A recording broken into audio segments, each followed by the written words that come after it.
नमस्कार दोस्तों, मैं नीतीश के नाम आप सभी का स्वागत करता हूं वर्शिप एकेडमी के ऑनलाइन प्लेटफॉर्म पर। सभी को राधे राधे, सभी को राम राम, जय हिंद, जय भारत। जल्दी से आ जाइए सभी प्यारे बच्चे। बात करेंगे एक नए टॉपिक की जिसका नाम है force. Force, what is force? भाई, किसी भी चीज को अपने से दूर धकेलना या अपनी ओर खींचना फोर्स कहलाता है। यानी कि पुश और pull is called force. Push और pull is called force. Push और पुल इज कॉल्ड फोर्स। ठीक, बात करते हैं फोर्स का फॉर्मूला हमने मोशन में पढ़ा था, F is equal to M A. बात करते हैं टाइप्स ऑफ फोर्सेस की। सबसे पहला है कोहेसिव फोर्स। ये क्या होता है? Which exist between same type of molecules, जो एक ही प्रकार के मॉलिक्यूल्स के बीच में हो। जैसे कि अगर मैं बात करूं कि भाई ये जो मार्कर है ये प्लास्टिक का है, तो प्लास्टिक के मॉलिक्यूल्स ने प्लास्टिक को पकड़ा हुआ है। ये बेंच लकड़ी का है तो लकड़ी के मॉलिक्यूल्स ने लकड़ी को पकड़ा हुआ है। या फिर मैं कहूँ कि ये रॉड आयरन की है तो आयरन के मॉलिक्यूल्स ने आयरन को पकड़ा हुआ है। तो ये जो फोर्स है भाई, आयरन को तोड़ना लकड़ी से मुश्किल है, क्योंकि आयरन के मॉलिक्यूल्स ने उसको ज़्यादा क्लोजली पकड़ा हुआ है। तो ये क्या करता है? It describe the strength of the material. It describe the strength of the material. ये क्या कर रहा है? मटेरियल की स्ट्रेंथ को डिस्क्राइब कर रहा है ये force.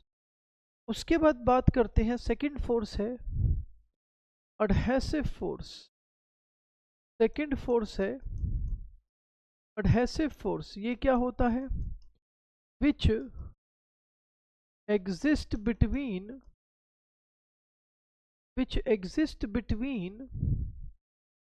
To different type of molecules. which exist between two different types of molecules.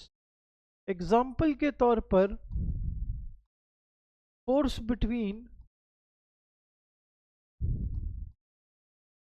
Glue and paper. Force between glue and paper, paper के ऊपर ग्लू लगा दोगे तो वो कभी नहीं हटेगी, वो एडहेसिव फोर्स है। उसके बाद सेकंड एग्जाम्पल है water film present between two glass surfaces. Water film present between two glass surfaces. भाई, अगर कभी किसी ने बर्तन धोए हैं तो अगर उनके किनारों में पानी रह जाता है और आप उसमें दूसरा गिलास डाल देते हो तो फिर वो बाहर नहीं निकलते। वो भी क्या है? एडहेसिव फोर्स है। ठीक, तीसरा फोर्स लिखेंगे कोहेसिव फोर्स। तीसरा फोर्स क्या है? कोहेसिव। तीसरा तो हो गया, तो मतलब ये तो हो गया सेंट्रीपिटल फोर्स। तीसरा फोर्स क्या है? Centripetal force. तीसरा फोर्स क्या है? Centripetal force. ये क्या होता है? सेंट्रीपिटल फोर्स क्या होता है? Which act towards the center. ठीक है जी, जो केंद्र की तरफ लगे। Which act towards the center, जो सेंटर की तरफ लगे। एग्जाम्पल के तौर पर revolution of planet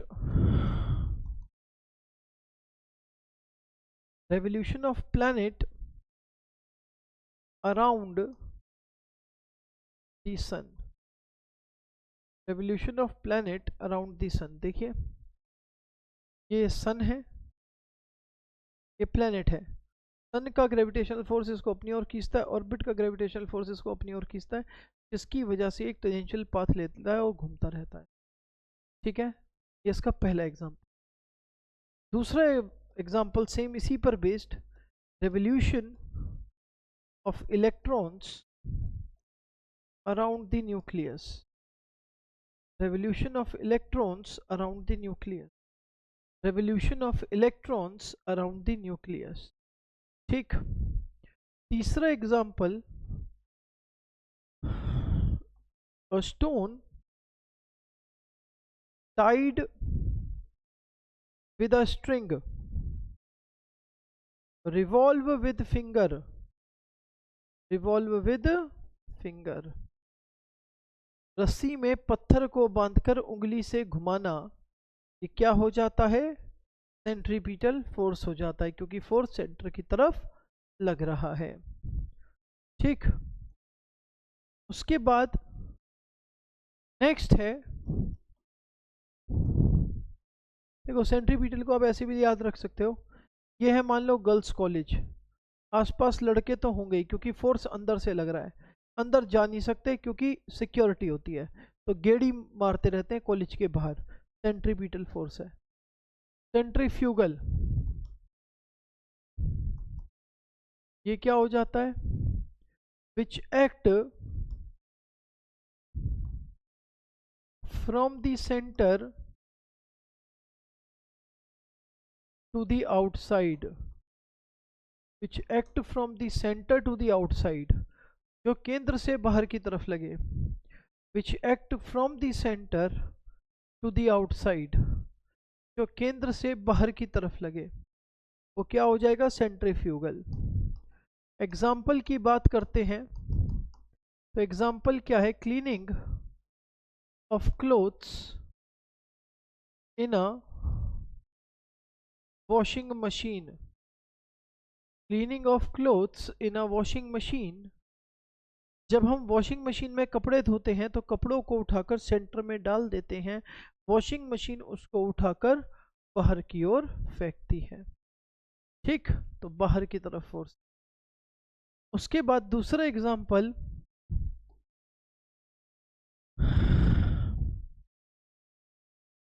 isolation of cream by churning of milk, isolation of cream by churning of milk, दूध में से क्रीम निकालना, दूध में से क्रीम निकालना। जब हम दूध मिक्सी में दूध को घुमाते हैं तो वो बाहर की तरफ घूमता है और जो हैवी पार्टिकल्स होते हैं वो बाहर आ जाते हैं, ऊपर से निकल जाते हैं, और लाइटर पार्टिकल्स नीचे से निकल जाते हैं। तो ये हो गया सेंट्रीफ्यूगल।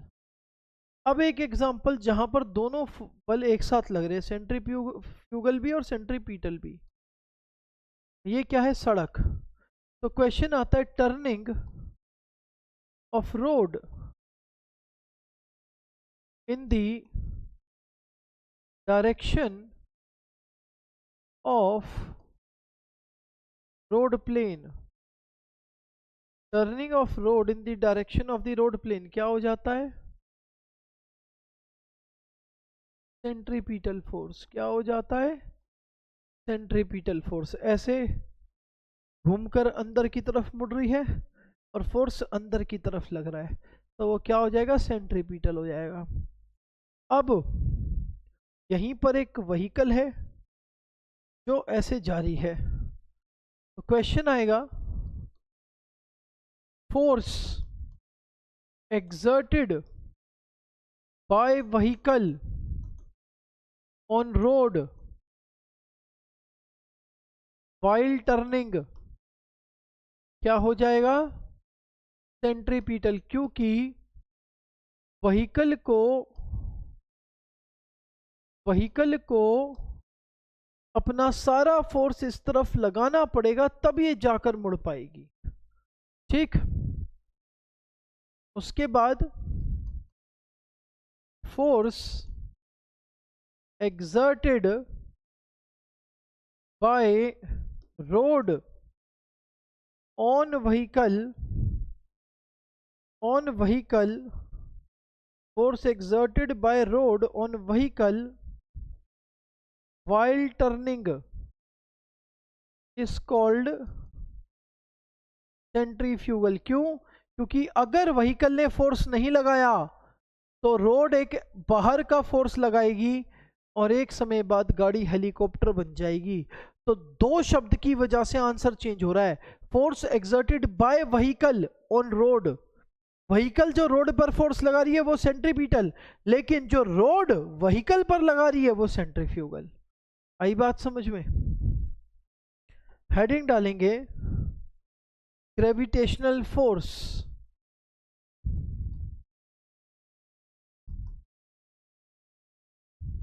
ये क्या होता है?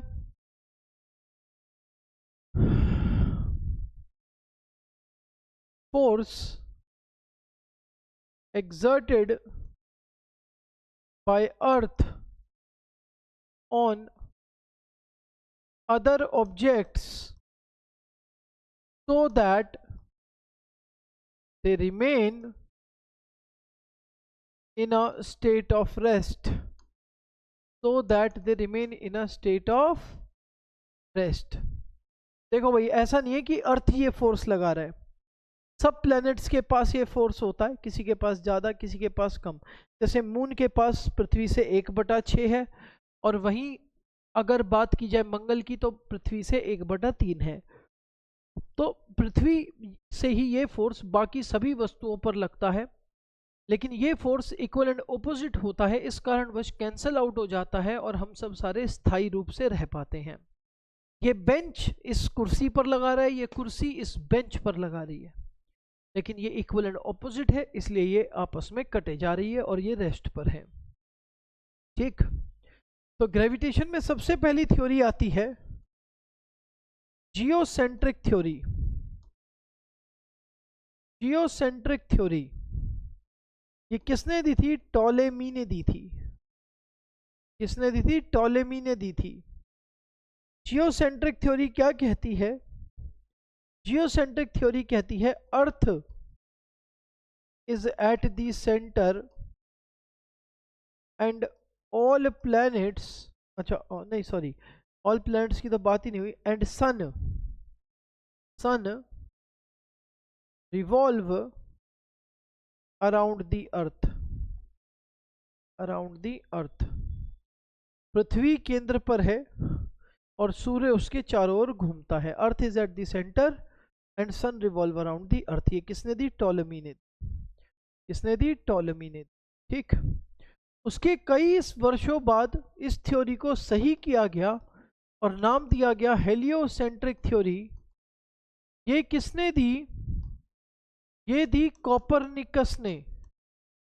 किसने दी? कोपरनिकस ने। इसने क्या कहा? Sun is at the centre and all planets, इसने ऑल प्लैनेट्स की बात करी, all planets revolve around the sun, all planets revolve around the sun. उसके बाद पूछता है कि ग्रेविटेशनल फोर्स मैक्सिमम कहां पर है? तो दे लिखेंगे ग्रेविटेशनल फोर्स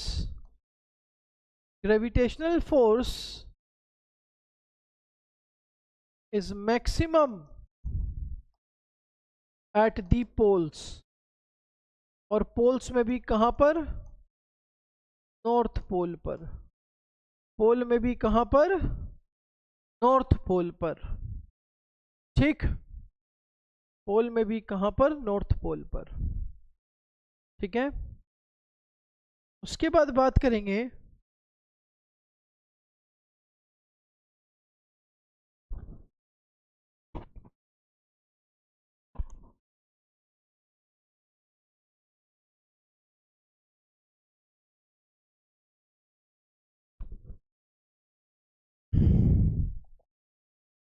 के बाद कहता है ग्रेविटेशनल फोर्स मिनिमम कहां पर है? Is minimum at the centre कितना है? 0। ग्रेविटेशनल फोर्स मिनिमम कहां पर है? सेंटर पर है। कितना है? 0 है। ठीक। अच्छा जी, एक नोट बनाकर लिखेंगे। या चलिए उससे पहले एक पेंडुलम वाला केस देख लेते हैं। कहता है time period of pendulum clock कितना होता है। पेंडुलम क्लॉक की अगर बात की जाए तो वो 1 सेकंड में पृथ्वी पर इधर जाता है और 1 सेकंड में इधर जाता है, तो टोटल टाइम पीरियड इसका हो जाता है 2 सेकंड। लेकिन वो यही नहीं मानता, फिर कहता है if this pendulum if this pendulum is kept at the surface of the moon, at the surface of the moon, if this pendulum is kept at the surface of the moon, if this pendulum is kept at the surface of the moon, what happens to its period of oscillation? What happen to its period of oscillation? What happens to its period of oscillation? देखिए भाई, जब हम इसको moon पर ले गए तो आपको पता है g of moon is equal to 1/6 of g of e है, यानी कि ग्रेविटेशनल फोर्स कम है मून पर, तो इस पर जो फोर्स इधर के लिए लग रहा था वो कम लगेगा, तो ये धीरे धीरे जाएगा, यहाँ भी धीरे धीरे आएगा, तो सीधी सी बात है, तो इसका oscillation, period of oscillation increase कर जाएगा, बढ़ जाएगा, इंक्रीजेस। ठीक है, यानी कि 2 सेकंड था, हो सकता है 4 हो जाए, 6 हो जाए, 8 हो जाए, तो क्लॉक जो होगी वो धीमी हो जाएगी, clock become slow, clock become slow. और इसको आप ऐसे भी याद रख सकते हो, पेंडुलम क्लॉक का टाइम पीरियड का फॉर्मूला होता है t is equal to 2π√L/g। G of moon कम है इसलिए टाइम पीरियड बढ़ गया। ठीक, ये इसका फॉर्मूला होता है। एल क्या होती है? Length of the pendulum. L क्या हो जाती है? Length of the pendulum. ठीक, उसके बाद बात करेंगे, अब नोट बना के लिखेंगे the weight of freely falling body is 0। यानी कि अगर मैंने किसी वस्तु को ऐसे छोड़ दिया तो ये जब तक हवा में थी तब तक इसका वजन क्या होगा? 0 होगा। तब तक इसका वजन क्या होगा? 0।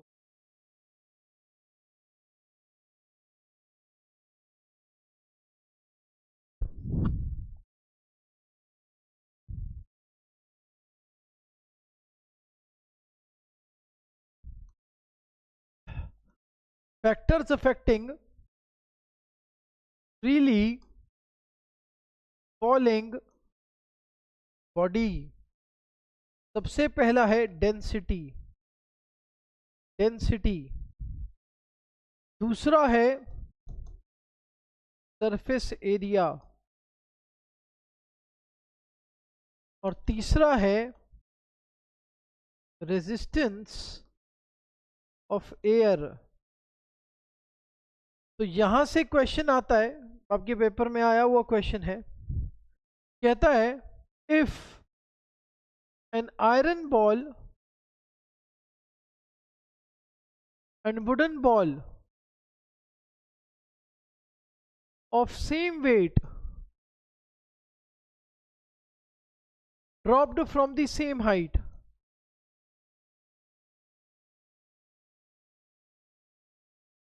dropped from the same height, which will reach the ground first, which will reach the ground first,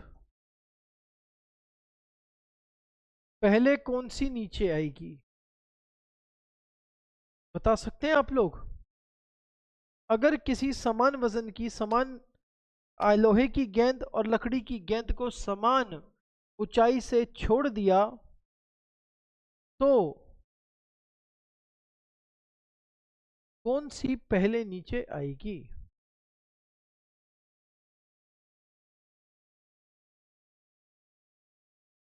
चलिए देखते हैं। मान लेते हैं कि दोनों की बॉल 5 किलो की है, तो आयरन की 5 किलो की बॉल तो इतनी सी बनेगी, लेकिन वुड की 5 किलो की बॉल इतनी बड़ी बन जाएगी, है ना?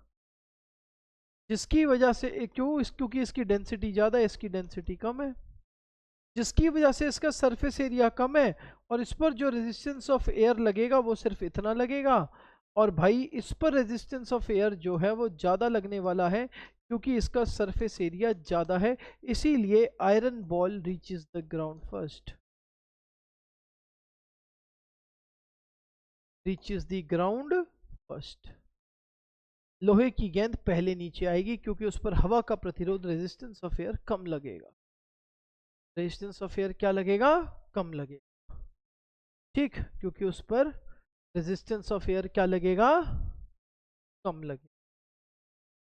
कोई दिक्कत, कोई परेशानी यहाँ तक समझ में आया सभी को?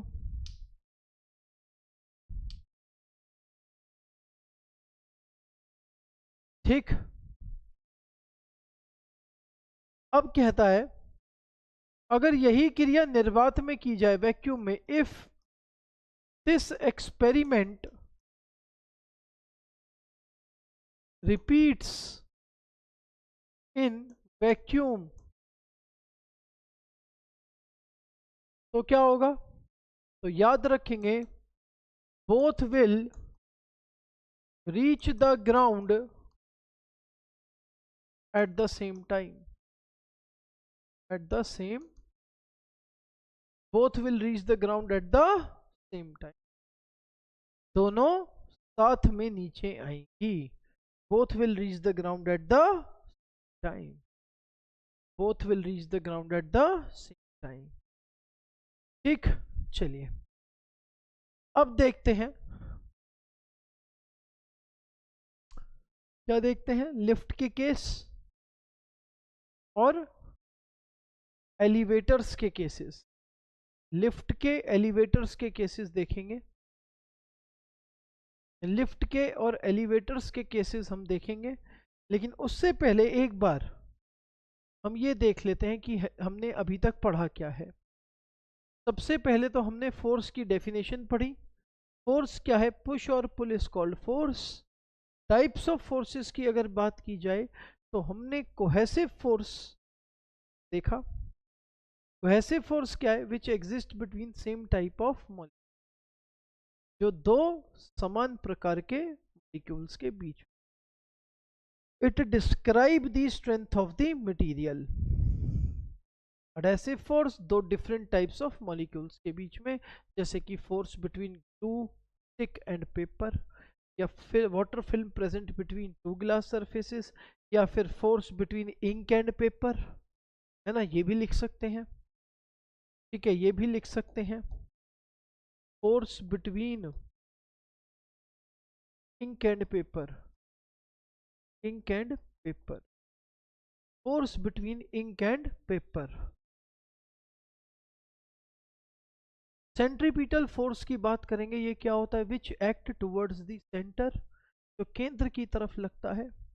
Example, revolution of planet around the sun, revolution of planet around the, या फिर revolution of electron around the sun, या फिर stone tied with a string revolve with finger, पत्थर, रस्सी में पत्थर को बांधकर उंगली से घुमाना, ठीक है।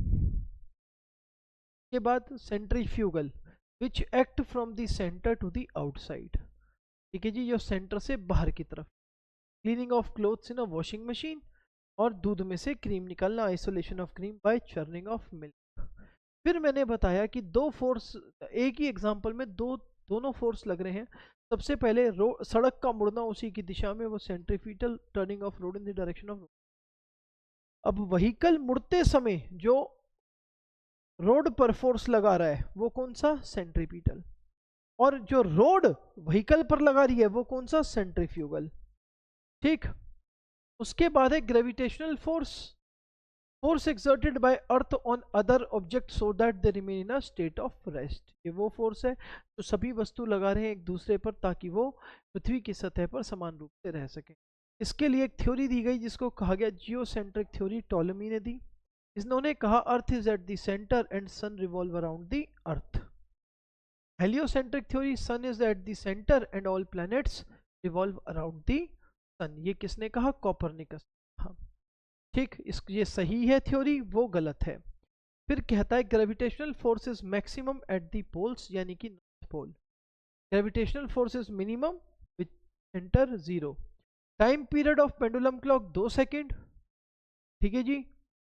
अब कहता है कि इसी पेंडुलम को अगर हमने मून पर रख दिया तो इसका पीरियड ऑफ ऑसिलेशन बढ़ जाएगा, इंक्रीज कर जाएगा, क्लॉक धीमी हो जाएगी क्योंकि वहां पर ग्रेविटेशनल फोर्स कम है अर्थ से।